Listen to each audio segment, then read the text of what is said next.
Buenos días para todos. El día de hoy vamos a ver anatomía y patología del espacio perivertebral. Yo soy Cristian Acosta David, residente de tercer año de la especialidad de radiología e imagen, y mi maestro asesor es el doctor Mario Alberto Campos Cuy. Eh, Básicamente históricamente el término del espacio perivertebral incluye los tejidos blandos, generalmente los tejidos que están detrás de la columna vertebral. Sin embargo, se adoptó pues la terminología de perivertebral para incluir a todos los tejidos, los que se encuentran bajo la capa profunda de la fascia cervical profunda, tanto delante como detrás de la columna vertebral. El día de hoy vamos a tener, en cuanto a nuestro contenido, vamos a hablar un poco de anatomía y las patologías. Va a ser la hipertrofia del músculo elevador de la escápula, la tendinitis calcificada aguda del músculo largo del cuello o longus colli, las infecciones que se pueden presentar tanto a nivel del espacio perivertebral o que se pueden extender hacia el espacio perivertebral, la disección de la arteria vertebral, el schwannoma del plexo braquial, el cordoma, y vamos a terminar con el hemangiopericitoma. En cuanto a la anatomía, vamos a determinar que el espacio perivertebral es un espacio cilíndrico, ¿sí?, que rodea la columna vertebral, se extiende pues desde la base del cráneo hasta el mediastino superior y está delimitado básicamente por la capa profunda de la fascia cervical profunda, la cual está marcada y se les estoy mostrando aquí como con este color azul claro o azul celeste, ¿sí? Que podemos determinar que todo lo que está dentro de esta fascia es el espacio perivertebral. Este espacio perivertebral lo podemos dividir o se compone o tiene dos componentes, el cual es el componente prevertebral, ¿sí?, y el componente paraespinal. Asimismo, vamos a tener que en el prevertebral vamos a tener los músculos pues, prevertebrales, el cuerpo vertebral y la arteria vertebral. También debemos tener en cuenta que o sea, está en contacto hacia anterior con el espacio peligroso y el espacio retrofaríngeo. A su vez, hacia el como látero posterior con el espacio cervical posterior, y está compuesto también por los procesos el proceso espinoso y los procesos transversos del cuerpo vertebral. Vamos a tener también en esta imagen un gráfico en donde vamos a determinar que, o es muy importante, para qué lo traje, para ver el trayecto del plexo braquial, el cual va a salir entre el escaleno anterior y el escaleno medio. ¿Por qué es importante o por qué tenemos que saber esto? Porque en la patología como el schwannoma tenemos la obligación o buscar directamente justo a este nivel, bien sea porque se ubica a nivel de estos dos músculos o porque desplaza uno hacia adelante o otro hacia atrás. También tenemos que saber o tener en la cuenta que esta fascia es una barrera muy fuerte, la cual no permite que las infecciones de este nivel salgan de este espacio. Al no salir de este espacio, pues, ¿qué va a pasar? Pues van a buscar salida hacia otros espacios.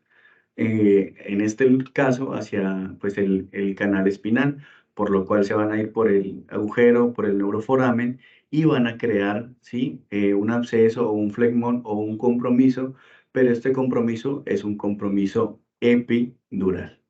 ¿Ok? Así tenemos que ver los hallazgos por imagen, y más adelante, cuando estemos viendo las patologías, es algo que voy a mencionar en repetidas ocasiones. Les traje simplemente este gráfico para determinar la relación que tiene el espacio perivertebral con lo que es la capa profunda de la fascia cervical profunda, el espacio peligroso y el espacio retrofaríngeo. Porque casi siempre, o en su mayoría, cuando esté al menos el componente prevertebral afectado, va a tener o va a generar estos cambios adyacentes, tanto hacia el espacio peligroso como hacia el espacio retrofaríngeo. ¿Qué tenemos que tener en cuenta? Lo que siempre el doctor Campos nos dice, hacia dónde se están desplazando o de dónde vienen las cosas, ¿sí? Si vemos que está el espacio retrofaríngeo hacia anterior, es decir, hacia adelante, lo más probable es que venga del espacio perivertebral, del componente prevertebral, porque lo está empujando. La diferencia es que si viene el retrofaríngeo, pues su convexidad va a ser pues muy diferente. En estas pues, dos imágenes vamos a ver justamente este componente cilíndrico en donde vamos a tener el espacio perivertebral, y pues lo que es el visceral y el espacio carotidio muy adyacente también a él, que también se pueden ver comprometidos. Vamos a ver, esta es la primera pues, de 3 imágenes de tomografía contrastada en cortes axiales, en donde pues vamos a determinar básicamente lo que ya les había mencionado, el componente paraespinal, el componente prevertebral, los músculos prevertebrales, la relación que hay con el espacio retrofaringeo, así como con el espacio cervical posterior y la perdón, la arteria vertebral, además de estructuras adyacentes, las cuales pueden ser, como podemos determinar, como les estoy mostrando, el músculo esternocleidomastoideo, porque es muy importante para la primera patología de la cual vamos a desarrollar. En esta segunda imagen ya podemos ver que la arteria vertebral está pues dentro como pues de su agujero. Los músculos prevertebrales pueden ser un poco más prominentes. Ya podemos determinar el músculo trapecio, el cual tenemos que ver en general, como siempre, los músculos tienden a tener un lado contralateral, ver cómo está en cuanto a su grosor respecto al contralateral. ¿Por qué? Porque nos va a ser un parámetro muy importante para determinar si hay o no compromiso del músculo o si tiene una afectación, por ejemplo, por una hipertrofia. Y es importante aquí que determinemos el músculo elevador de la escápula para la primera pues, patología que vamos a determinar. También a este nivel ya podemos determinar qué es el escaleno anterior, el escaleno medio y pues los músculos prevertebrales. También es importante saber que, si bien no lo podemos determinar por tomografía, el nervio frénico es una estructura importante. ¿Por qué? Porque se puede ver lesionado generalmente por las disecciones o el abordaje que hace el cirujano. Conforme sabemos que saber esto es que se encuentra en la parte anterior o más superficial del músculo escaleno anterior. Bueno, entonces, ¿cuál es la importancia clínica o por qué tenemos que saber de espacio perivertebral? Básicamente porque contiene estructuras importantes. ¿Cuáles son? El nervio frénico, el plexo braquial proximal, las arterias vertebrales.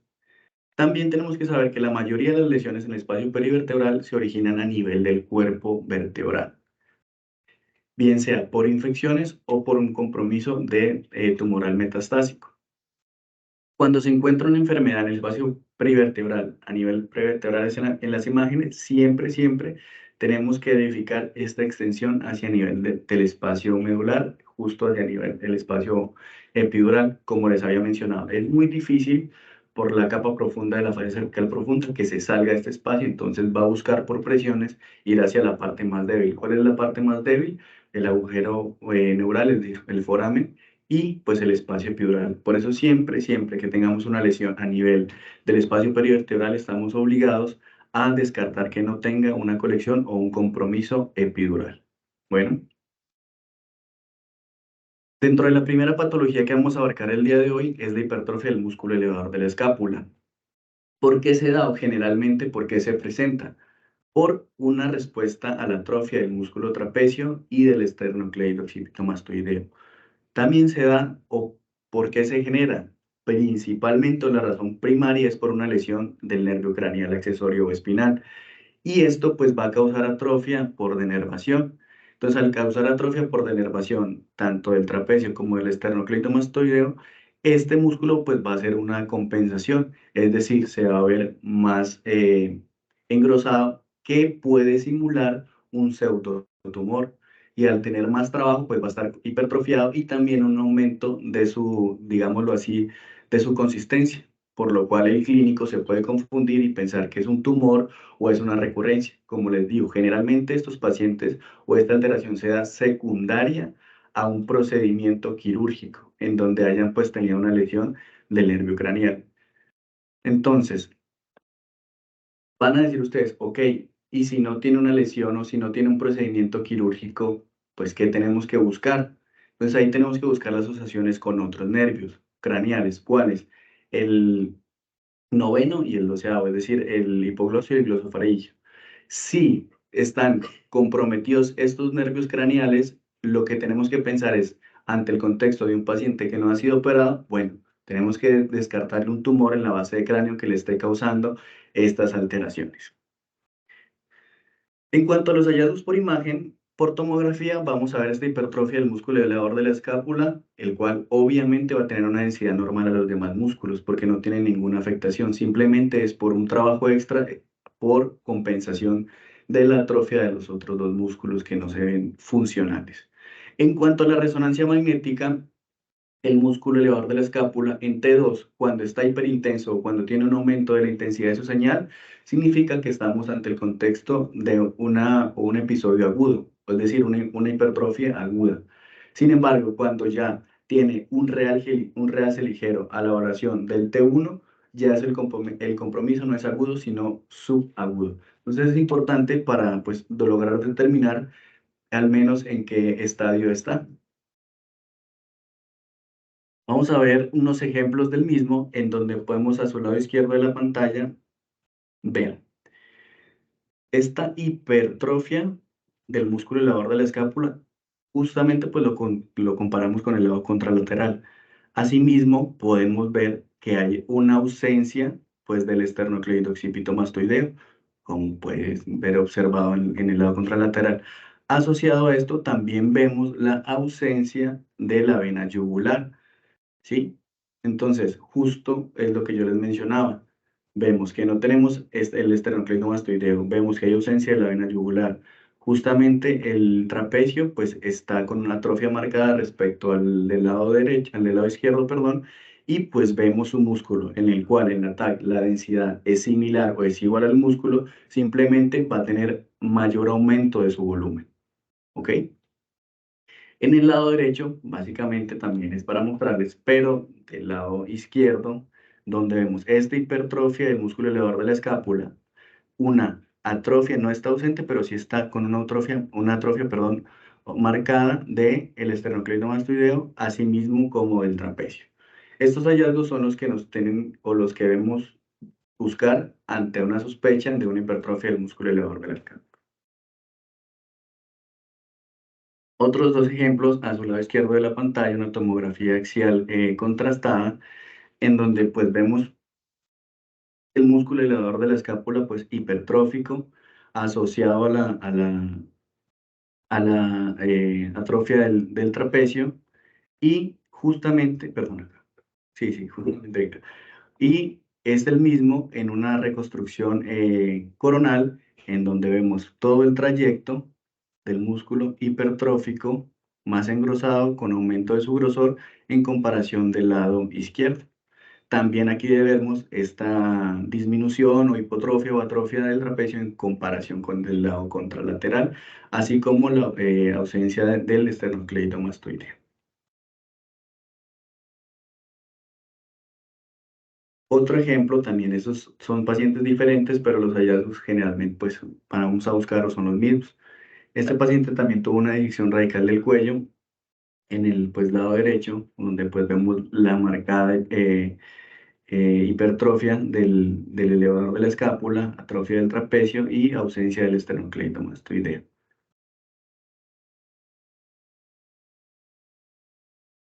La segunda patología que vamos a abordar el día de hoy es la tendinitis calcificada aguda del músculo longus colli o largo del cuello. Básicamente es una condición inflamatoria debido al depósito de hidroxiapatita de calcio en el tendón del músculo largo del cuello. Básicamente el proceso se da o genera tres resultados distintos. El primero son las calcificaciones a nivel de los músculos prevertebrales, que se dan básicamente a nivel de C1 y C2. Otra forma es la inflamación de los músculos. Y la tercera forma es el edema del espacio retrofaríngeo. Justamente estos tres hallazgos se pueden presentar solos o en conjunto y que se presenten no siempre o no generalmente los tres de forma continua. ¿Cómo vamos a determinar o cómo vamos a buscar estas características? Generalmente siempre se identifican mejor o de una manera más adecuada en una tomografía contrastada. Es importante saber que su clínica es muy inespecífica. Básicamente se va a dar un dolor de cuello subagudo, va a tener odinofagia, van a tener disfagia, pueden no tener una condición autolimitada hacia los movimientos, aunque simplemente se trata del dolor con analgésicos antiinflamatorios, el paciente mejora, pero esto pues tiende a recurrir, porque cuando hablamos de calcificación, pues generalmente hablamos de un proceso crónico. En estos dos ejemplos a la izquierda de la pantalla vamos a tener una tomografía axial contrastada en una ventana para hueso, en donde vemos a la altura del músculo largo del cuello esta calcificación asociada como este edema de los músculos prevertebrales, y en el mismo paciente podemos identificar en esta resonancia magnética, en un corte axial, en una secuencia ponderada en T1, contrastada con FATSAT, en donde justo vemos que lo estoy rodeando esta hipointensidad, es decir, la presencia pues de calcio, asociado también a todo lo que es este realce y todo lo que son estas zonas de hiperintensidad o pues de edema adyacente, los cuales indican un proceso inflamatorio en el espacio prevertebral que justamente compromete también el espacio retrofaríngeo, como ya les había mencionado, que es una forma de presentación. En estos otros dos ejemplos, básicamente es para demostrarles justamente el compromiso del espacio retrofaríngeo. Vemos estas dos imágenes de resonancia magnética, la de la izquierda en una corte axial, en una secuencia ponderada entre dos, donde vemos este edema importante. Y en vista sagital podemos determinar justamente este edema asociado a esta hipointensidad lineal, lo que corresponde pues a esta tendinitis calcificada del músculo largo del cuello, del tendón del músculo largo del cuello. Y a su vez, como la valoración o idealmente las calcificaciones no se deben evaluar o el mejor método para evaluarlos no es la resonancia, sino la tomografía, pues les traje esta tomografía justamente para determinar que a nivel de C1 y C2 vemos estas calcificaciones, las cuales en este corte sagital las podemos determinar, y a nivel del corte axial pues lo corroboramos. Similar a la imagen que les mostraba inicial, pero pues esta es en unas dos imágenes en ventana para hueso.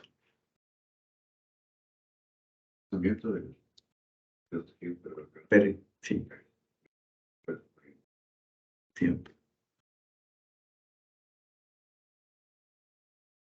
Ya pasando a las infecciones a nivel del espacio perivertebral, generalmente son infecciones profundas, centradas del cuello, centradas en los músculos prevertebrales, el espacio discal y el cuerpo vertebral. Con mayor frecuencia se ven asociados a espondilodicitis cervical, como les había mencionado, generalmente empieza pues a nivel bien sea del cuerpo o a nivel de los discos. Se va a presentar bien sea como un flemón, es decir, una inflamación por infección tisular difusa, o un absceso, el cual pues ya es una colección marginada y tiene sus bordes, la cual tiene material purulento. La mejor pista o el diagnóstico generalmente es el edema de los músculos prevertebrales, que puede haber destrucción o un cambio de señal a nivel de intensidad del cuerpo adyacente. Siempre tenemos que descartar que la espondilodicitis cervical es la más común, y generalmente ¿a qué nivel? A nivel de C5, C6. Bueno, aquí vamos a empezar con varios ejemplos, los cuales pues tenemos o espero que sean un poco didácticos, en donde podemos determinar en este esquema básicamente todo lo que es este compromiso de tejidos blandos a nivel del cuerpo vertebral. Y a su lado derecho, pues es la corroboración de esta tomografía axial contrastada, en donde podemos determinar justamente este realce, ¿sí?, que compromete el espacio prevertebral. Asociado a eso, vemos que la hipofaringe está desplazada hacia adelante, y justamente si hacemos una evaluación, como ya les había mencionado anteriormente, del espacio medular, vemos como si tuviera también un flemón aquí a nivel epidural, ¿sí? Justamente eso es lo que podemos determinar. Es decir, que ya hay una infección que está a nivel del espacio prevertebral y que se extendió pues hacia el espacio epidural formando un flemón. Siempre tenemos que estar obligados a buscar, porque generalmente ya cuando el paciente presenta síntomas o presenta alteraciones es porque ya tiene un compromiso a nivel del espacio epidural, y esto va a generar compresión del cordón medular y pues puede determinar algunos otros hallazgos asociados. Otras dos imágenes también de tomografías axiales contrastadas en donde pues justamente podemos determinar este aumento de la intensidad, este realce asociado pues a una colección, ¿sí?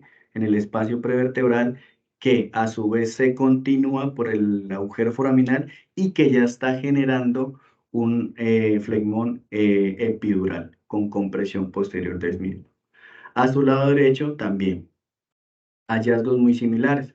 Vamos a determinar que justamente los músculos prevertebrales van a tener un aumento de su volumen, es decir, van a presentar un edema. Sin embargo, este flegmón igual ya tiene una extensión hacia el espacio epidural y asociado a ello, justamente en el espacio retrofaringio, también podemos determinar que ya presenta una colección. Entonces, justamente por contigüidad, siempre tenemos que buscar cuerpo vertebral, espacio epidural y espacio retrofaringio. ¿Ok?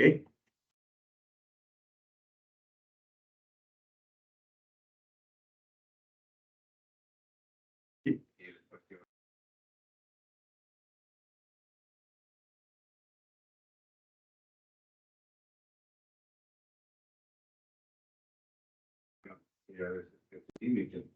Cuando esto transgrede hacia adelante, exactamente aquí atrás, adelante de esta línea estaría la alar, y la alar es una vía directa hasta el mediastino, ¿no? Y más adelante estaría el retrofaringio, o sea, por la fascia alar separa el retrofaringio verdadero en retrofaringio y en el espacio peligroso. Entonces, el peligroso es la vía de diseminación hacia el mediastino y el retrofaringio se contiene en este hasta el nivel del T3. Entonces, cuando se llena el peligroso, entonces abre el mediastino posterior.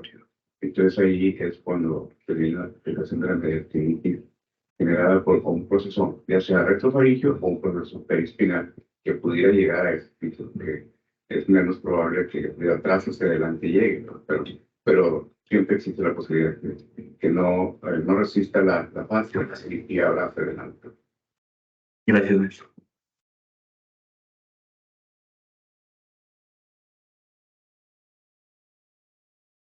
Bueno, esos son otros dos ejemplos en donde vemos justamente también el edema marcado a nivel de los músculos prevertebrales en esta tomografía axial contrastada y en el mismo paciente vamos a identificar en esta resonancia ponderante 1 contrastado con saturación grasa en donde vemos el edema y el importante compromiso tanto de los músculos de largo del cuello como de los músculos prevertebrales.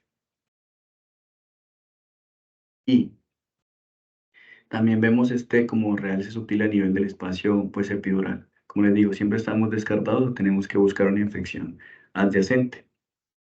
Otros ejemplos más, también una resonancia a su lado izquierdo en ponderante 1 contrastado, en donde vamos a ver este pues engrosamiento, este realce de los músculos prevertebrales asociados también al edema a nivel del espacio retrofaringio y con extensión así al canal medular con un absceso como tal epidural y a su lado derecho vamos a tener una resonancia magnética en STIR en una vista sagital en donde ilustramos justamente esta alteración del cuerpo vertebral asociado a flegmón y un absceso epidural, el cual está haciendo una compresión y un desplazamiento de la médula espinal con cambios en su intensidad, es decir, pues puede estar ocasionando datos de mielopatía aguda. Traje este ejemplo de nuestro centro en un paciente que presentaba una otitis externa necrotizante o externa maligna, donde podemos en estas dos tomografías en ventana para hueso, que estaba muy movida, entonces le puse proyección de máxima intensidad para que, pues como que resaltara un poco más los hallazgos. Vemos esta gran destrucción ósea, asociado también a esta evidencia en donde podemos determinar la osteomielitis, pues a nivel pues la base del cuello, podemos determinar también esta gran destrucción que, si bien, como les dije, puede generarse a nivel del cuerpo vertebral, no es siempre presente. Es decir, podemos determinar que en un paciente con una otitis externa maligna o externa necrotizante puede atravesar, puede dañar lo que es o sea, el componente óseo a través de la fascia y desde el oído justamente comprometer el espacio perivertebral. Como podemos determinar en esta resonancia magnética, ambas en T1 contrastado con saturación grasa, en una vista axial, en una vista coronal, donde pues ya determinamos justamente como esta luxación atlantoaxoidea. ¿Por qué? Pues porque hay destrucción ósea. Justamente vamos a determinar que ya tiene flegmón o este aumento del volumen a nivel del espacio o del componente prevertebral y que ya tiene un compromiso del canal medular y haciendo un absceso epidural. Y las fases van desde la base de toda la columna hasta la base del El cráneo. cuello. Sin embargo, cuando tienes una afección del oído que condiciona, por ejemplo, un germen muy virulento en un paciente pues, no comprometido por un diabetes, la hormona entra transgrede la fascia perivertebral y ingresa al canal raquídeo, entonces, al espacio perivertebral propiamente dicho, que condiciona esta disociación desde la base del cráneo con la columna cervical. Y eso pues, es el estado final de una osteomielitis basicranial que condiciona toda esta Destrucción ósea y destrucción de los cuerpos vertebrales 1 y 2 y finalmente compresión de la del columna. neuronal que transgredir las partes. Sí. Bueno, ya dejando atrás las infecciones, vamos a hablar un poco de disección de la arteria vertebral, entendiendo como una disección, como un estrechamiento y o una oclusión de la arteria vertebral secundaria, que pues es un desgarro de la íntima y un hematoma subadventicial generado. Tiene dos formas típicas de disección, la arteria vertebral. Primero, la disección estenoclusiva y la disección aneurismática disecante. En cuanto a la estenoclusiva, vamos a ver que es una disección del plano subintimal con una estrechez o la oclusión de la luz del vaso. A diferencia de la aneurismática disecante, en donde vamos a tener que esta misma disección de la adventicia va a generar pues una dilatación de la pared pero exterior. El hematoma intramural, perdón, es patognomónico y generalmente lo que vamos a determinar o lo que vamos a ver es como un signo de media luna, ¿ok? Básicamente, ¿en dónde vemos este signo de media luna? En las secuencias de resonancia magnética. Bueno, aquí pues vamos a tener dos imágenes, a su lado izquierdo una angiotomografía y a su lado derecho una resonancia magnética en T1 con FATSAT. Justamente podemos determinar que en el lado izquierdo así se debe ver una arteria vertebral normal, a diferencia de su lado derecho, en donde vemos que tenemos una hipodensidad, ¿sí? El cual está disminuyendo o rodeando la luz, ¿cierto? Del vaso, la cual pues vemos como un punto hiperintenso. Básicamente esto es pues el líquido, la sangre, perdón, y el hematoma pues en la adventicia, que es el hallazgo patognomónico. Y a su lado derecho es justamente el signo de la media luna que les mencionaba. La arteria vertebral izquierda, así lo debemos ver, así debe verse normalmente, y pues claramente vemos que hacia el lado derecho está muy distinto, ¿sí? Vemos que está con este material hiperintenso, y pues si recordamos que lo hiperintenso entre uno es sangre, pues vamos a determinar que este es un hematoma a nivel de la adventicia, y pues está ocluyendo o está generando esta pues disección a nivel de la arteria vertebral derecha. Es una disección subintimal. Subintimal. Generalmente puede ser relacionada con trauma, pero puede ocurrir espontáneamente en los pacientes hipertensos cuando levantan la íntima y genera una colección de sangre por debajo. O sea, es una luz falsa y la luz verdadera viene siendo el centro de esta, que es la luz que tiene contraste y la que puede ver que el hematoma o parte del componente del ateroma que estuvo previamente ahí. Y la disección genera en secuencias de T2 con falsa, este es es la secuencia ideal para poder determinar una disección de las vertebrales, que es uno de los sitios más comunes de disección en la columna. Sí, generalmente también se menciona en antecedentes traumáticos los pacientes que van al quiropráctico.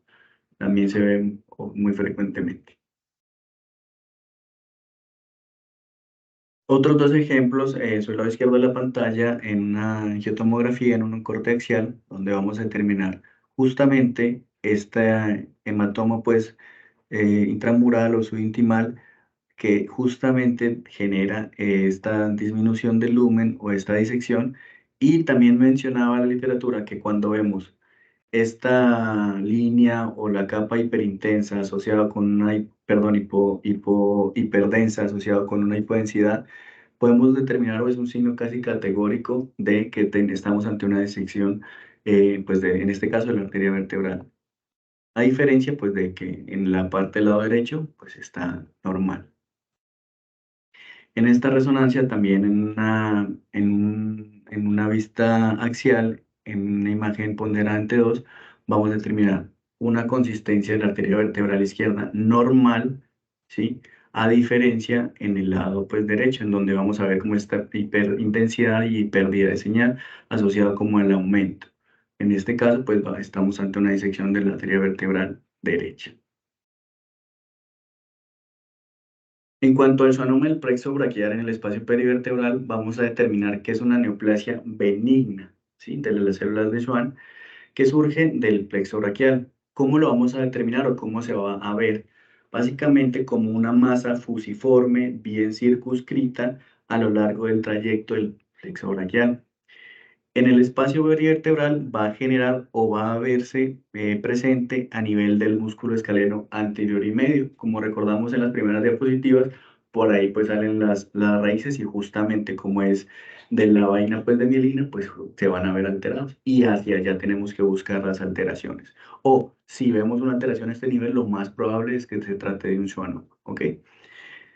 ¿Cómo se va a presentar o cómo se va a ver? Va a tener áreas de degeneración quística y áreas de hemorragia. Al presentarse estas áreas son comunes. Sin embargo, cuando el paciente tenga una masa, pero el paciente mencione en la clínica que tiene presencia o su clínica sea de dolor, esto ya no nos tiene que hacer sospechar, o al menos cuando estemos haciendo la evaluación del estudio, no debemos pensar en que es una patología benigna, sino ya tiene un componente maligno, ¿ok? Es decir, la clínica es importante. En cuanto a la clasificación, por, digamos, de celularidad, hay una clasificación que se llama clasificación de Anthony, ¿sí? Que es Anthony, se divide en Anthony A y Anthony B. En el Anthony A, básicamente, es los fascículos están compactos, es decir, son los tumores hipercelulares.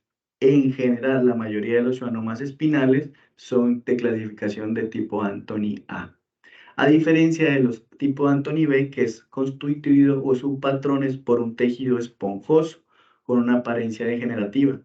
Y básicamente mencionaban que cuando es un Anthony tipo B, pues no se puede hacer un diagnóstico general muy certero porque también pueden presentar los otros tumores, como cuáles, como el glioma, como los meningiomas también. ¿Qué hallazgos por imagen vamos a tener o qué vamos a buscar? En cuanto a tomografía, pues básicamente van a ser típicamente isodensos al músculo, las calcificaciones son poco comunes, el agujero neural o el óseo paraespinal pues muestra un leve agrandamiento, obviamente porque es durante o pues es su trayecto, va a tener un realce bien sea leve, moderado, posterior a la administración de contraste. En las imágenes por resonancia magnética, en T1 vamos a ver una masa fusiforme isointensa del músculo. A la valoración en la secuencia de T2 va a ser heterogéneamente hiperintenso y va a generar o va a mostrar un signo de la diana, principalmente hacia la periferia hiperintenso y hacia el centro hipointenso. ¿Por qué? Pues por sus mismas áreas de, pues como de necrosis. Y va a presentar el signo fascicular, que son múltiples focos hipointensos centrales e irregulares. A la administración de gadolinio va a tener un realce heterogéneo moderado, puede presentar quistes intramulares, los cuales son comunes, Y si bien cuando es muy grande va a tener esta apariencia del signo de la diana, sin embargo, cuando es más pequeño, pues va a tener un realce más uniforme y pues más homogéneo, es decir, no siempre va a presentar este signo de la diana. Vamos a tener estos dos ejemplos de a su lado izquierdo, una resonancia magnética en axial en imágenes ponderadas en T1 contrastado con saturación grasa, en donde a nivel justamente del escaleno medio podemos determinar esta masa de bordes bien definidos, hiperintensa en la periferia, hipointensa en el centro, haciendo pues lo que es el signo de la diana que ya les había mencionado. Justamente también pues presenta como un agrandamiento, un ensanchamiento de este agujero neural que pues lo más probable es que estemos ante el contexto de un schwannoma. A su lado derecho también es una resonancia magnética, pero en una imagen ponderada en T2 en un corte axial, en donde justamente vamos a ver entre el escaleno anterior y medio esta imagen, esta masa heterogéneamente hiperintensa a nivel pues, del espacio perivertebral, en lo cual corresponde a un schwannoma a nivel pues, un schwannoma del plexo braquial. Otros dos ejemplos más del mismo schwannoma en donde a su lado izquierdo es una resonancia en una vista en coronal en una secuencia de inversión-recuperación, es decir, en STIR, en donde vemos este aumento pues asimétrico de la raíz nerviosa del nervio craneal octavo que se extiende desde el agujero neural de pues T1. Justamente vemos diferente pues el patrón como fascicular a diferencia pues de las demás, perdón, raíces nerviosas. Y a su lado derecho también otra resonancia en una secuencia de inversión-recuperación en una vista en coronal donde podemos determinar esta gran masa, este schwannoma, el cual tiene una pues apariencia fusiforme, hiperintensa, que pues posteriormente fue corroborado con biopsia en donde mencionaban, donde reportó que el paciente pues estaba con un diagnóstico de un schwannoma. Y pues justamente esta biopsia como hallazgo, como dato curioso, pues generó espasmos a nivel del brazo, lo cual pues también es muy diciente o muy corroborativo con el diagnóstico. Muy asociado también al neurofibromatosis, porque tiene un nódulo pasado que podría haber sido neurofibromatosis también.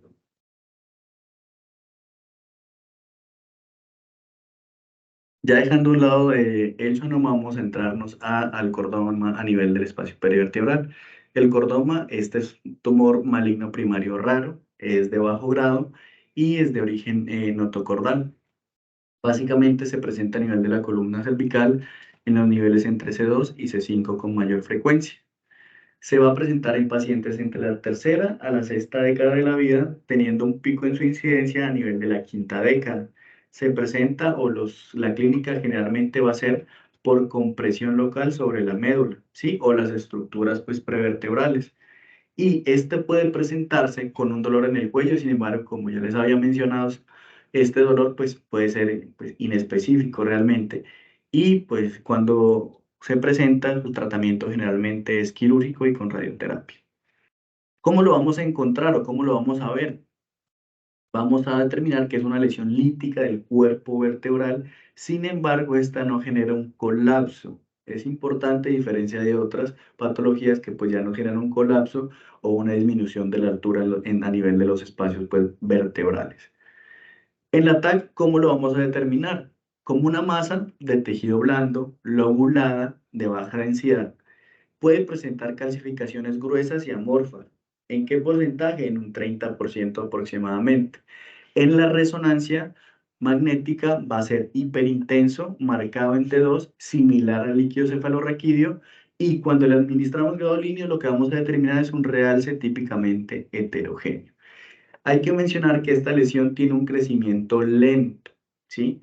Secundario a su tratamiento, también tiende muy frecuentemente a tener una recurrencia o una recidiva a nivel justamente pues, local. Todo esto nos ayuda como cuando estemos evaluando el estudio, poder determinar y poder ver y buscar estos hallazgos. Tenemos dos ejemplos, a su lado izquierdo una resonancia magnética en una vista sagital, en un ponderante 2 en un paciente pues con edema en el cuello, donde tenemos una masa palpable, podemos determinar justamente esta imagen o esta masa que pues puede estar multilobulada, hiperintensa, asociado ya también a un gran componente pues de los tejidos blandos, la cual al parecer se origina a nivel del cuerpo vertebral y se extiende pues hacia el espacio perivertebral adyacente. Tenemos a su lado derecho también en una imagen de una resonancia en una secuencia ponderada entre dos, en una vista en axial, donde vemos justamente que este pues, cordoma o esta gran masa hiperintensa se extiende hacia el espacio eh, epidural y pues compromete todo el espacio prevertebral en su componente, el espacio prevertebral en su componente prevertebral. Esta pues es la imagen como típica multilobulada de tejidos blandos hiperintensa que ya les había mencionado en la diapositiva inmediatamente anterior. Y les quise traer un ejemplo tanto desde la tomografía hasta la resonancia. Justamente vemos esta masa de tejidos blandos, la cual causa pues la ocupación o la erosión ósea. Sin embargo, podemos ver o podemos determinar que no hay un colapso per se, que al hacer la valoración con resonancia magnética, esta es una resonancia ponderada entre dos del mismo paciente, pues podemos determinar esta pues destrucción del cuerpo vertebral, estas múltiples lobulaciones que se está o está comprometiendo el agujero neural y que ya tiene un componente o una extensión epidural. Otro ejemplo más a su lado derecho, una tomografía donde vemos esta pues gran masa, si bien no es muy eh, visual o valorable en la ventana pues para tejido óseo, justamente el mismo paciente en su resonancia en axial pues ya vemos esta imagen hiperintensa, igual multilobulada, clásica, compromete el cuerpo vertebral, el agujero neural y se extiende hacia el espacio epidural. De este mismo paciente les traje. Que hay que nomás resaltar en la tomografía que es una lesión de lento crecimiento y que condiciona remodelación ósea. Básicamente genera un cálculo en la que cada la agujero de conjunción del otro lado, comparada con esta, se ha perdido y se ha ampliado y está deformado. Entonces esto genera lo que llaman el pedazo de campana en la columna entre el canal raquídeo y los tejidos blandos adyacentes. Entonces se transforma en una masa que comprime o desplaza el compartimiento vascular hacia adelante y hacia afuera, pero viniendo desde un espacio perivertebral.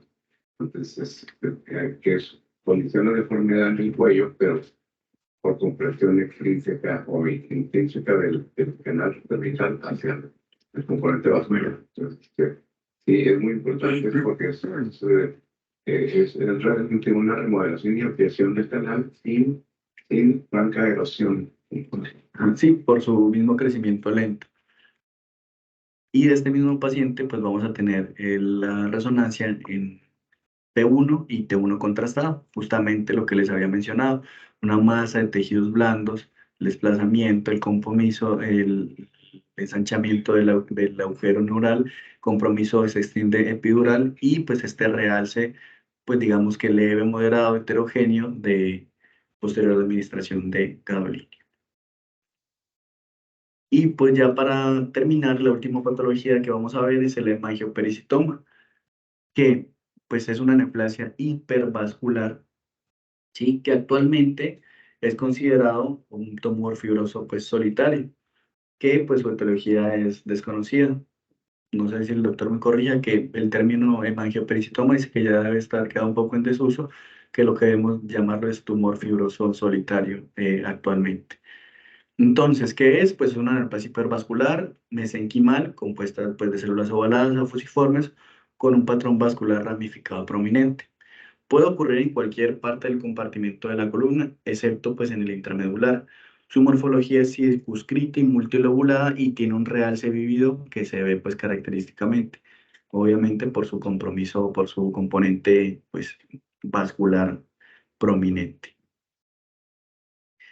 Y tenemos pues dos ejemplos, en su lado izquierdo una resonancia magnética en un corte axial, una imagen ponderada en T1, en donde vamos a demostrar esta gran masa pues paraespinal hiperintensa que pues tiene una gran hipervascularidad y también se observa pues una invasión a nivel pues del componente óseo, de la lámina ósea. Y a su lado derecho es una tomografía axial simple, donde vemos esta masa de tejido blando que destruye pues la lámina y se extiende hacia el espacio epidural y hacia la parte posterior de los tejidos blandos. Es decir, compromete o tiene gran compromiso del espacio del componente paraespinal. Y los últimos dos ejemplos también, a su lado izquierdo una tomografía axial contrastada, donde vemos esta masa de tejidos blandos bien circunscrita, que realza pues posterior a la administración de contraste y que pues compromete lo que es el espacio paraespinal, los tejidos de la parte pues dorsal y pues superior del cuello. Y a su lado derecho de la pantalla es una tomografía también contrastada en una vista en sagital, una reconstrucción en sagital, perdón, donde vemos pues esta masa hiperintensa a nivel suboccipital con esta vasculatura prominente adyacente pues a la lesión que les estoy mencionando y pues que desplaza o los tejidos digamos paraespinales. Y pues es la ubicación mencionada característica del tumor fibroso solitario. Esta fue la bibliografía que utilicé para el día de hoy. Y pues esta es una imagen con Gertrudis y el doctor que siempre nos apoya. Muchas gracias. ¿Alguna duda, alguna pregunta? ¿Muchas dudas, comentarios? El resto, doctor.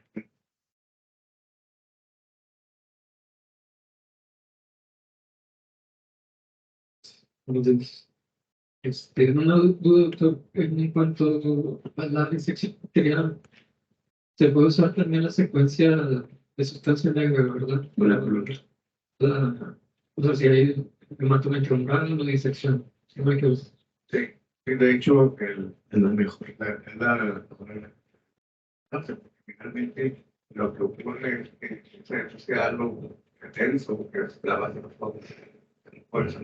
Y la técnica esta que ahora debemos utilizar como pues, puede bastante para delimitar el contorno de los vasos, particularmente en los vasos intracraneales, pero puede ser en cualquier. ¿Están las dos resonancias o en algún Claro, creo que me da mucho en La del 3. tenemos la Ujú. ¿Alguien pronto pregunta?